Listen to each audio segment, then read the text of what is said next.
Bom, pessoal, vou começar a aula. Na aula de hoje, a gente vinha falando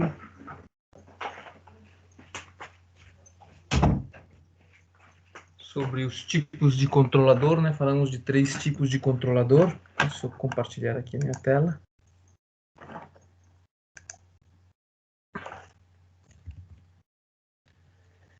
Falamos do controle proporcional, do controle derivativo e do controle integral. Basicamente, o que acontecia com cada um deles é que é a ação que eu vou fazer sobre o erro que eu tenho, né? Então, no caso do controle proporcional, eu vou pegar o erro e multiplicar ele por uma constante, e esse vai ser meu sinal de controle, né? No caso do controle, vejamos aqui, né?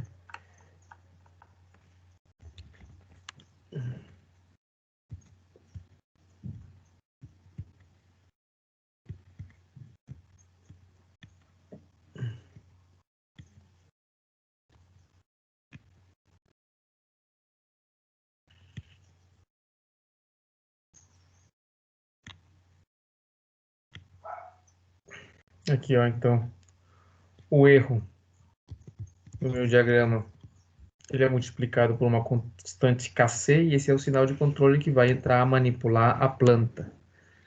Então, nesse caso ali, ó, você vê que o Laplace dele é simplesmente uma constante, né? Sinal de controle é a saída, o erro é a entrada. Esse aí é o bloco do controlador, o bloco do controlador. Então, nesse bloco do controlador, a função de transferência simplesmente é Kc, a constante. No caso do controle do controlador integral, o que eu vou fazer é integrar o erro. Então, nesse caso, olha aqui, ó, vai ter sempre aquela parcela correspondente ao sinal de controle de regime permanente, e aí eu vou acrescentar a integral do erro, que está passando no tempo, e dividir ela por um tau i, que é o tempo de integração. Esse tempo de integração, você escolhe ele para saber, é meio que dizer quanto que é o peso dessa ação de controle, né? Então, no caso do Kc, o próprio Kc é o número que você define para definir como o peso da ação de controle, e no caso do integral é o tau i. No caso do controlador integral, o Laplace dele vai ficar desta forma aqui. Vocês percebem ali o... No caso do controlador integral, ele é acrescentado aqui, ó. Essa parte aqui seria a parte proporcional. Na realidade, esse aqui é um controlador PI, tá certo? Ou seja, já combinei o proporcional com o integral. Tenho essa parte aí que é proporcional. E a parte integral seria esta outra aqui. Esta aqui seria a minha parte integral do controlador. Então, eu estou combinando aí controlador integral e controlador proporcional.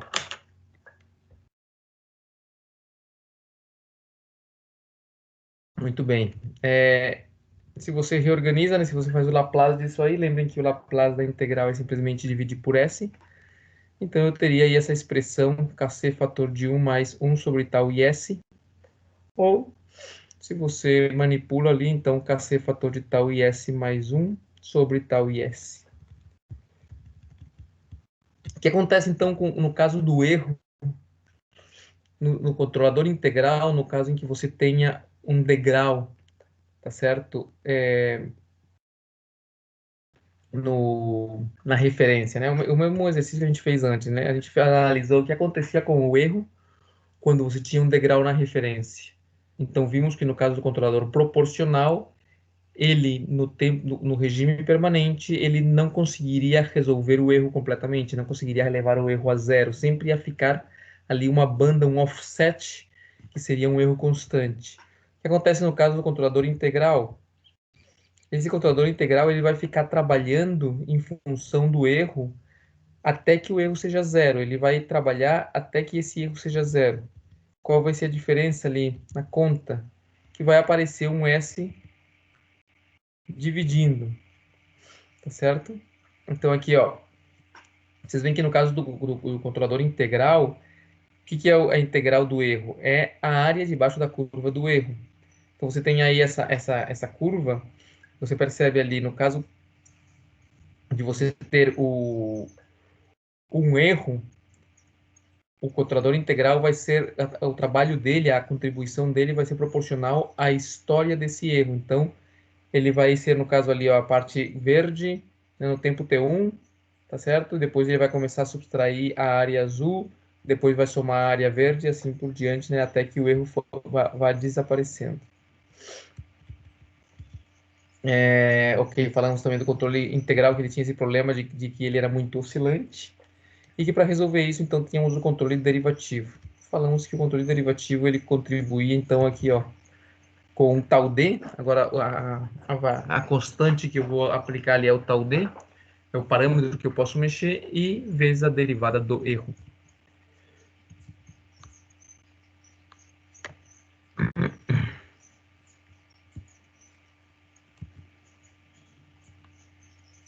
Ok.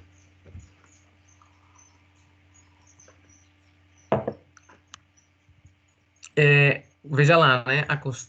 No caso do controle derivativo, tá certo? Como ele está derivando o erro, é importante perceber que se você tem um erro, só que ele é constante, a parcela derivativa não vai contribuir em nada, ela vai ficar quieta, porque ela só funciona com a derivada do erro. Isso é um problema, né? Porque que eu tenha um erro constante não significa que eu não tenha erro. Então, o erro existe, só que se ele não varia, então a parcela derivativa não vai fazer absolutamente nada. Então, por isso que você tem que usar a parcela derivativa em geral junto com a parcela proporcional, né? Então, seria um controlador PD, né? Tivemos antes o controlador PI combinado, agora esse é o controlador PD. E aqui, então, nesse caso, você combina ali, ó, parte proporcional do controle, tá certo? E parte derivativa do controle seria esta em verde aqui, ó. Parte derivativa. Lembrem que em Laplace, para derivar, é somente multiplicar por S. Ok, como falamos também já, essa parte derivativa que ela vai fazer é prever para onde que o erro está indo, né? Você tá medindo a derivada da curva, então você está assumindo para onde ele vai, né? Se você está, se você tem uma curva de erro assim, então você tem que a derivada, opa,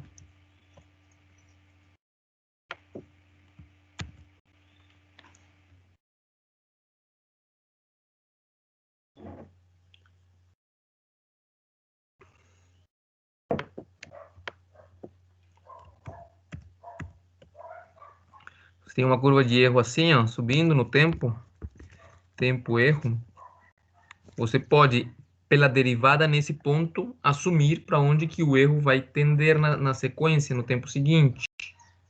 Tá certo? Então você faz aqui a tua derivada e assume, olha, o erro aí onde eu estou, nesse ponto, ele tem um determinado valor, mas além disso, ele tende a continuar aumentando. Então, essa é a função da parcela derivativa, sabe? É para onde você está tendendo. Como a parcela derivativa funciona com a derivada da função, ela tem um problema se o sinal é muito ruidoso, como se vê ali, ó. Se você tem um sinal muito ruidoso, o que acontece? O sinal fica subindo e descendo, né, rapidamente.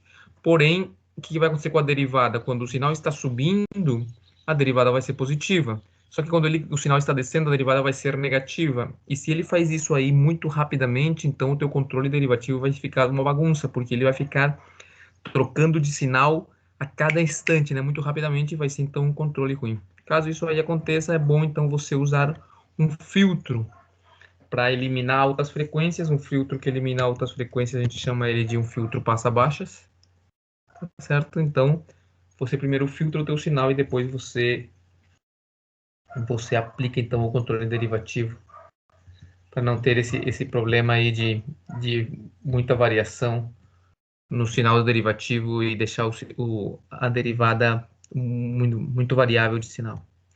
Ok, você pode combinar, falamos também os três controles, seria aqui então o controle P e D. No caso do controle P e D, você tem então uma parcela que tem a ver com o controle proporcional, você vai ter uma parcela que tem a ver com o controle integral e você vai ter uma parcela que tem a ver com o controle derivativo que está aqui.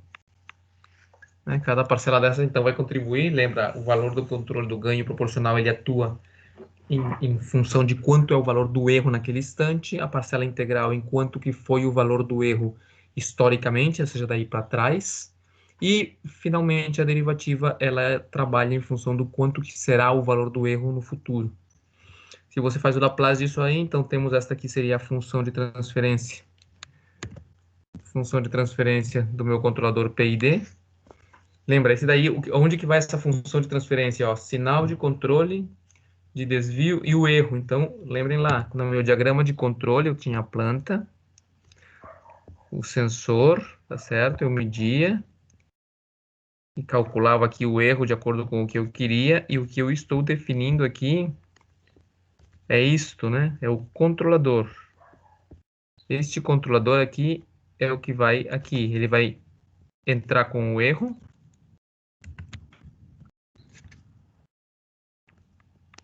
e vai sair com o sinal de controle P.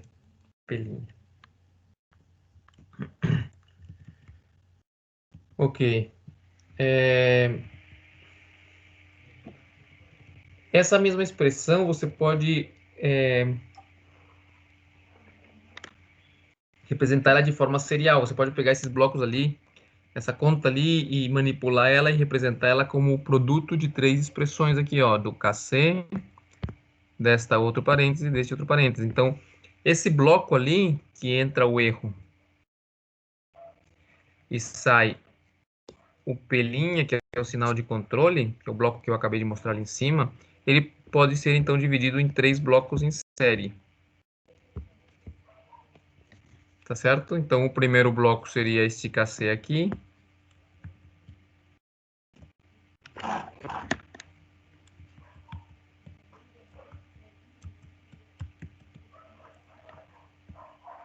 Este aqui é o primeiro bloco. Este segundo parêntese seria o segundo bloco. E esse terceiro parêntese seria o terceiro bloco.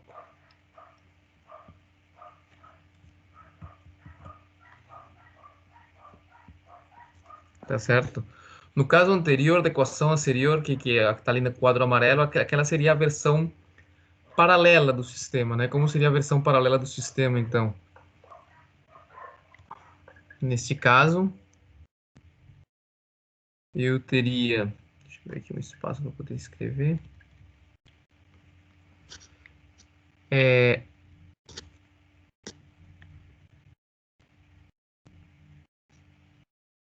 O meu erro entrando e o sinal P de desvio saindo. O que teria então na metade? Aqui no caso do paralelo, eu teria então o KC, que multiplica uma soma, né? Então eu vou colocar aqui os três blocos e no final das contas eu vou somar todos eles. Quem seriam esses três blocos neste caso?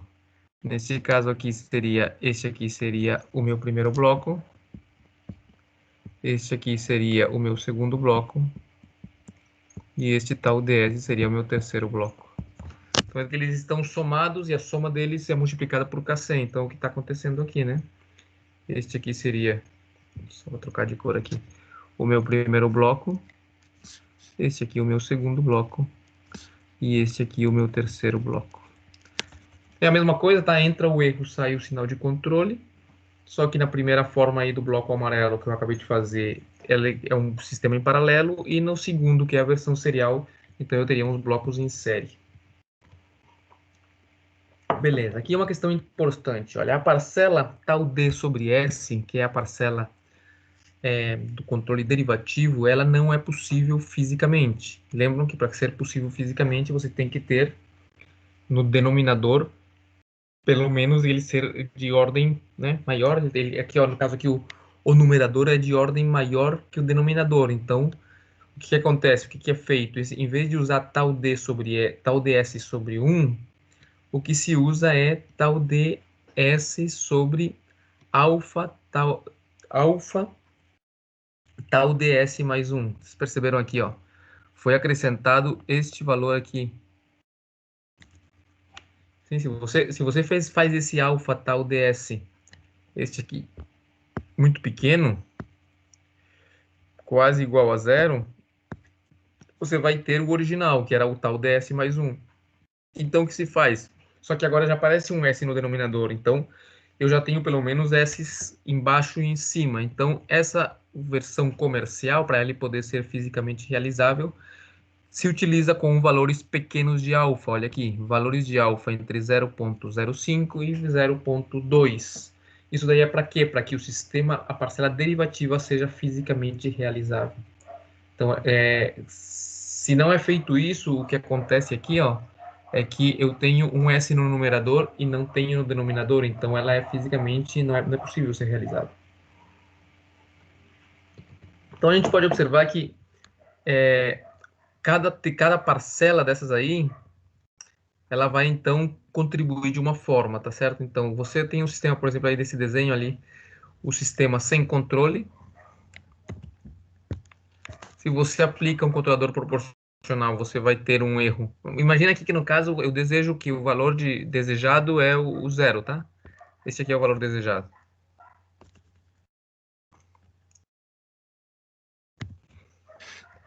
Esse aqui é o set point.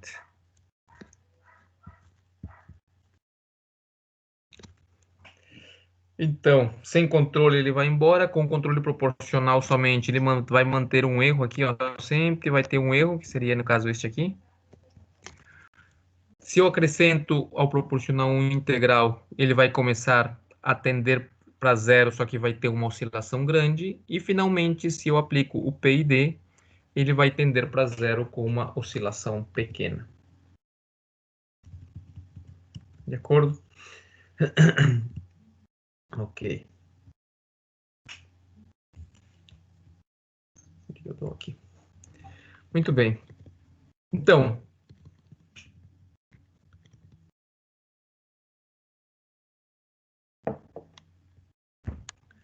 ok, isso aqui.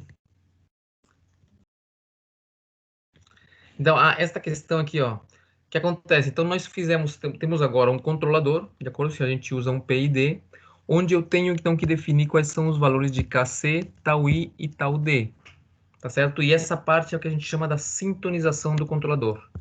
Então, nós vamos usar um controlador PID para regular, para controlar uma determinada planta, para que o valor de set point seja alcançado, sim, apesar de que hajam perturbações ou apesar de que o usuário mude o set point. Ele estava com o set point em 10, de repente ele disse, eu não quero mais 10, quero 20. Então, a gente precisa que o nosso controle leve o valor, a variável de controle, a variável de saída, para o valor desejado, para o set point, assim seja que ocorram perturbações ou que o usuário troque o valor do set point. Então, para isso aí, a gente tem que sintonizar o controlador, ou seja, escolher os valores de KC, tau I e tau D que levem a saída para o valor desejado da melhor forma possível, tá certo? Isso a gente vai ver mais adiante, essa questão da sintonização. Ok. Agora, isso aqui é referente ao capítulo 8, a gente vai passar então agora ao capítulo 11, tá? Porque o capítulo 9 e o capítulo 10, eles estão falando sobre instrumentação, mas antes eu queria só passar aqui pelo livro, que isso foi o que a gente estava conversando até agora, né? Aqui no livro ele mostra,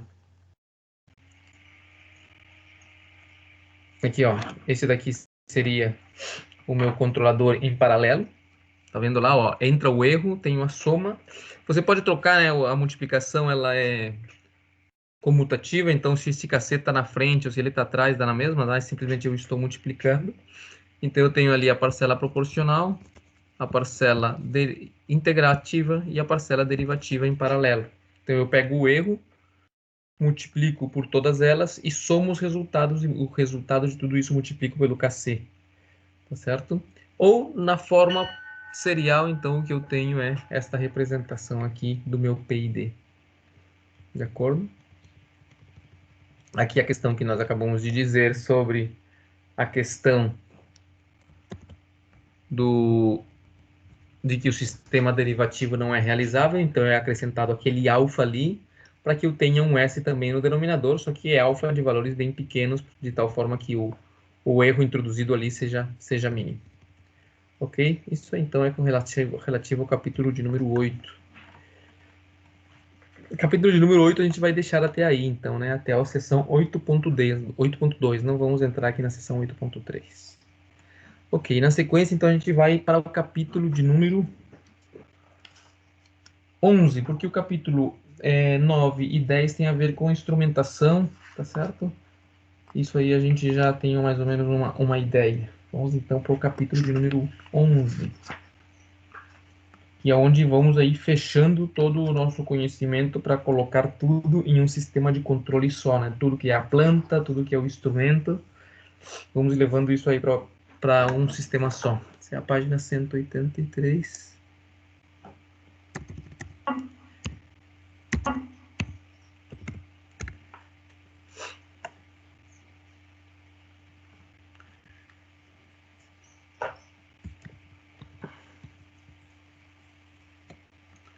Temos aí o capítulo 11, então, né? Comportamento dinâmico e estabilidade de sistemas de controle de malha fechada.